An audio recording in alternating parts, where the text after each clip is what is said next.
Assalamualaikum warahmatullahi wabarakatuh. Perkenalkan, nama saya Bita Devi Anjari, mahasiswa Fakultas Hukum Universitas Muhammadiyah Malang. Di sini saya akan menyelesaikan ujian akhir semester mata kuliah MAPAS yang dibina oleh Ibu Tinu Dwi Cahyani. Untuk yang pertama, saya akan membacakan kasus posisi yang telah dicontohkan oleh Ibu Tinu, yaitu Pengadilan Negeri Jakarta Selatan mengadili perkara perdata permohonan pembatalan putusan Badan Arbitrase Nasional Indonesia atau yang disingkat dengan BANI telah menetapkan PT Cipta Kreditama selaku pemohon melawan BANI selaku termohon dan Bulk Trading selaku turut termohon, bahwa pemohon telah sepakat untuk membuat perjanjian untuk penambangan batu bara dalam kontrak pekerjaan pertambangan batu bara yang dicabut dengan kontrak untuk mengukur dan mengetahui pekerjaan-pekerjaan apa saja yang telah dilakukan kepada seluruh pekerja yang dicatat dalam berita acara yang ditandatangani oleh PT Cipta Kreditama dan Bulk Trading tersebut. Akan tetapi dalam pelaksanaannya, Bulk Trading hanya melakukan pembayaran atas 3 invoice dan selebihnya tidak dilakukan. Untuk menyelesaikan permasalahan hukum yang terjadi, maka PT Cipta mengajukan permohonan arbitrase melalui BANI dengan mendalilkan 6 HW Bulk Trading telah melakukan one prestasi. Untuk selanjutnya, dalam proses arbitrase, Bulk Trading mengajukan permohonan rekonvensi dengan dalil PT Cipta telah melakukan one prestasi, tidak memenuhi kewajibannya dalam memproduksi batu bara tersebut. Kemudian, Majelis Arbitrase telah memberi putusan dalam perkara arbitrase nomor 300/11/ARB/BANI/2009 pada tanggal 22 Oktober 2009 dengan menyatakan penolakan permohonan arbiter pemohon tersebut. Merasa putusan BANI jauh dari rasa keadilan, maka PT Cipta mengajukan permohonan pembatalan putusan arbitrase tersebut dengan alasan.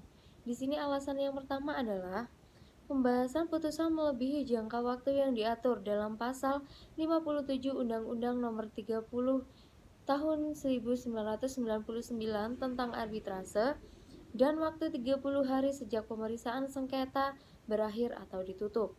Yang kedua, PT Cipta mendalilkan bahwa putusan BANI adalah menyalahi prosedur administrasi yang telah ada.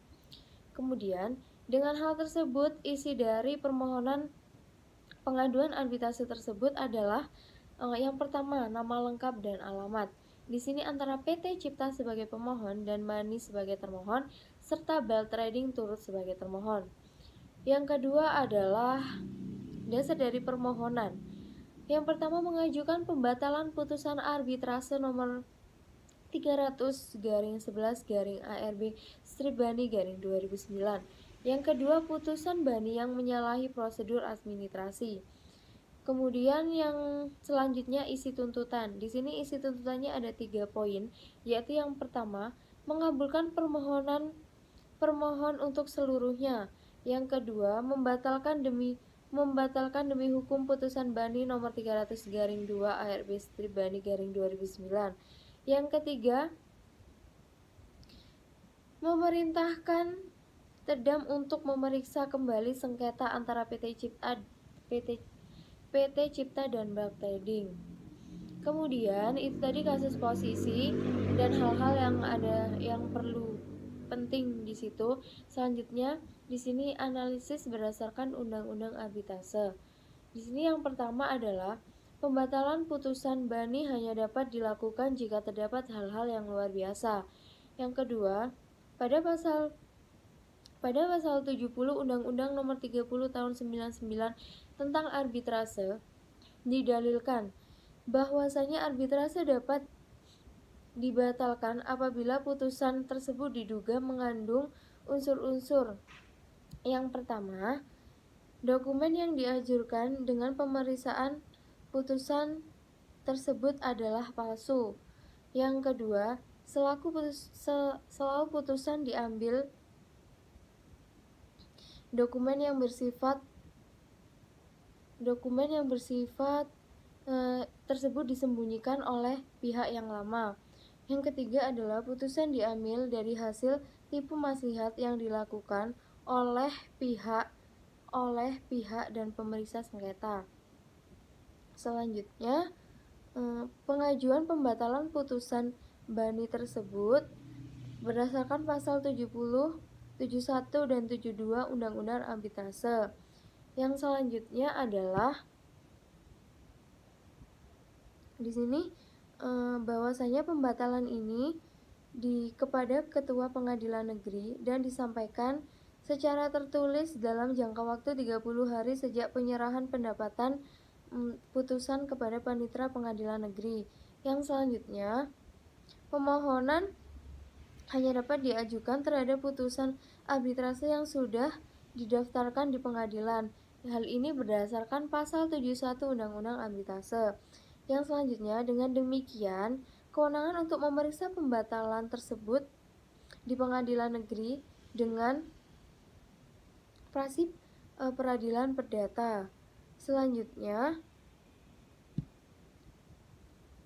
adalah yang mengajukan tuntutan pembatalan harus memerlukan bukti kepada ketua pengadilan atau menaruh permohonan tersebut pada pembatalan putusan.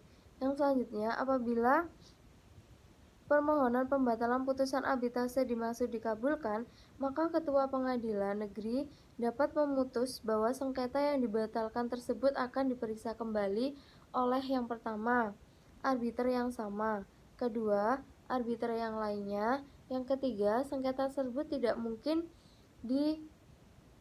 diselesaikan melalui arbitrase.